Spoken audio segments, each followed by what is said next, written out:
saya Cecilia Magdalena Manik dengan NIM A1A1210009. Di sini saya akan membacakan materi pertama dari kelompok kami, yaitu pentingnya urgensi identitas nasional sebagai pembentuk karakter kehidupan bangsa sebagai karya ilmiah. Identitas nasional merupakan ciri khas yang menjadi jati diri suatu negara.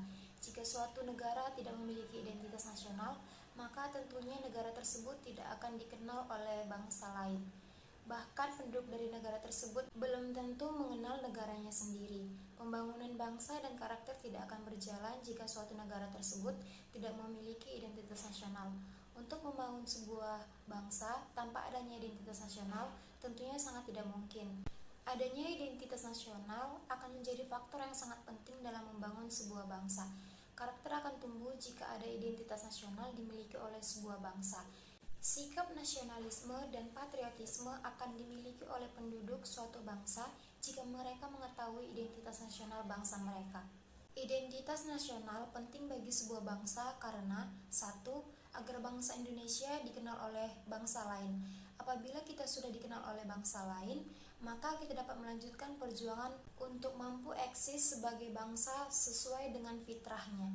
Kedua, identitas nasional sebagai sebuah negara sangat penting bagi kelangsungan hidup negara tersebut.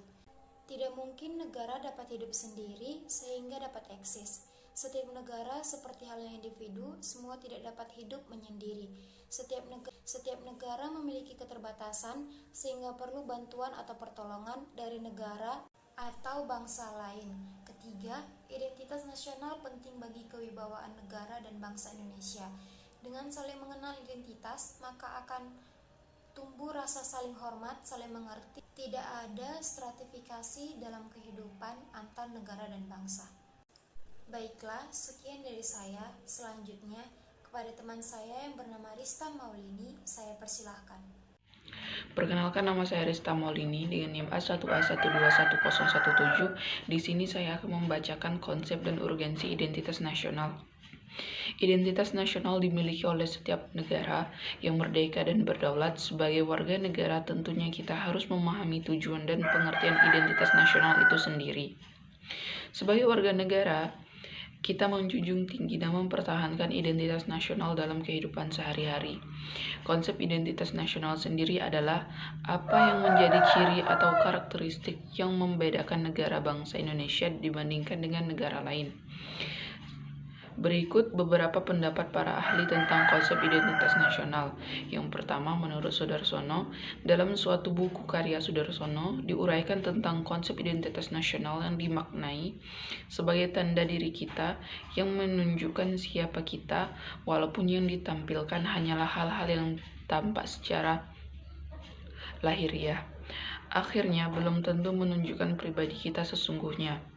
Yang kedua, menurut Tilar, menyatakan bahwa identitas nasional berkaitan dengan pengertian bangsa. Menurutnya, bangsa adalah suatu keseluruhan alamiah dari seseorang karena daripadanya lah seorang individu memperoleh realitasnya. Yang ketiga, menurut Konta Wibisino, identitas nasional merupakan manifestasi nilai-nilai budaya yang tumbuh dan berkembang pada aspek kehidupan sebuah bangsa nasional dengan ciri khasnya yang membuat berbeda dengan bangsa lain dalam kehidupannya. Baik, sekian dari saya. Selanjutnya kepada Afrianti Helen Safaringga. Saya persilakan. Perkenalkan, nama saya Afrianti Helen Safaringga dengan NIM A1A1210016. Di sini saya akan membacakan materi saya, yaitu contoh kasus permasalahan klaim budaya kuda lumping oleh masyarakat di tahun 2017. Dalam menanggapi kasus klaim kuda lumping oleh masyarakat pada tahun 2017, KBRI Kuala Lumpur tidak begitu banyak berperan. KBRI Kuala Lumpur sudah melakukan upaya dengan cara kerjasama dengan media pers Malaysia, serta meluruskan konflik yang terjadi. KBRI sendiri mensosialisasikan karena internasional atas masalah klaim kuda lumping yang menimpa kedua negara dengan cara mengadakan konferensi pers bersama media Indonesia dan Malaysia di kantor KBRI KL. Permasalahan soal klaim kebudayaan ini bermula ketika salah satu peserta Miss Grand International 2017 asal Malaysia, Senjeda John, memperagakan kostum tarian kuda lumping. Tarian tersebut kembali diklaim Malaysia sebagai kebudayaan mereka dengan nama kostum nasional kuda warisan. Kostum ini dipakai untuk mempromosikan kebudayaan Malaysia sebagai kostum nasional. Alhasil, warganet kembali merunding negara tetangga itu mengklaim kebudayaan milik Indonesia. Penyelesaian upaya mengatasi permasalahan dari contoh kasus klaim budaya kuda lumping oleh Malaysia tahun 2017. Dari penelitian atau contoh kasus tersebut dapat disimpulkan bahwa pemerintah Indonesia dalam menghadapi atau upaya yang dapat dilakukan dalam kasus klaim budaya kuda lumping oleh masyarakat tahun 2017 secara diplomatik diselenggarakan oleh KBRI Kuala Lumpur dan secara teknis oleh Kemendikbud. Upaya atau langkah yang dilakukan sebagai berikut. 1. Kemendikbud mengumpulkan bukti terkait kuda lumping memang kebudayaan asli milik Indonesia. 2. Kemudian Kemendikbud membentuk Komite Penetapan Warisan Budaya Nasional. Komite ini bertugas mendata serta mencatat seluruh budaya nasional Indonesia. Selain itu, juga untuk mengklasifikasi atas pengakuan budaya yang dilakukan oleh negara lain. Mengelola kekayaan milik negara yang merupakan tanggung jawab Kemendikbud. Melindungi kebudayaan dengan cara mendaftarkan kuda lumping ke UNESCO. Juga sesuai Undang-Undang Dasar Nomor 11 Tahun 2010 tentang Cagar Budaya. Sekian dari saya. Selanjutnya kepada teman saya Saryatun Arfiza, saya persilahkan. Baiklah, perkenalkan nama saya Saryatun Afriza dengan NIM A1A121111. Baiklah, saya akan membacakan tentang justifikasikan perubahan yang terjadi jika upaya tersebut dilakukan. Banyaknya klaim yang dilakukan negara lain atas warisan budaya Indonesia semestinya meneguhkan rakyat Indonesia untuk melestarikan dan mempertahankannya. Agar ke depan tidak ada lagi klaim dari negara lain atas warisan budaya Indonesia. Dengan adanya upaya-upaya mengatasi klaim budaya kuda lumping tersebut, diharapkan dapat memberi pengaruh yang besar saat upaya-upaya tersebut dilakukan. Seperti contohnya, Kemendikbud mengumpulkan bukti terkait kuda lumping memang kebudayaan asli milik Indonesia.